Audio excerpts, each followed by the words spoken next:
ในปื้มตำราหนึ่งหนีหาวในชีวิตจริงฮัลโหล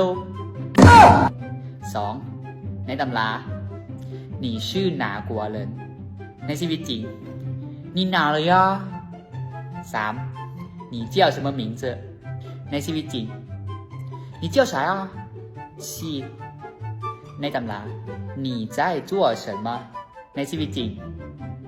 你在干嘛ค่อยคิดว่าเฮียนในตำราแมนกะดีแต่ว่าคันได้มาอยู่จีนแล้วเวลาเราลบกับคนจีนมันสิดีไปก่อนนั้นเพราะว่าจีนเวลาเขาเจ้าเว้านำเฮาแนวใดเฮาสามารถเอามาประยุกต์ใส่โตได้เพื่อให้มันเป็นธรรมชาติกลัวคำศัพท์แต่ในตำราหลายมันจะบ่คือธรรมชาติมันจะคือพวกหุ่นยนต์สำหรับใครที่มาจีนแล้วก็ต้องอายรวมกับคนจีนโลดซอกคนจีนหลายๆซอกมูหลายๆรวมกับเขาเจ้าโลดเขาเจ้าบ่ตีเฮาดอกเขาเจ้าบ่ด่าเฮาดอกถึงว่าเฮาสิบ่เข้าใจก็อย่าบอกก็ได้ว่าเฮาบ่เข้าใจคนจีนเขาเจ้าก็เข้าใจว่าเฮาเป็นคนต่างชาติ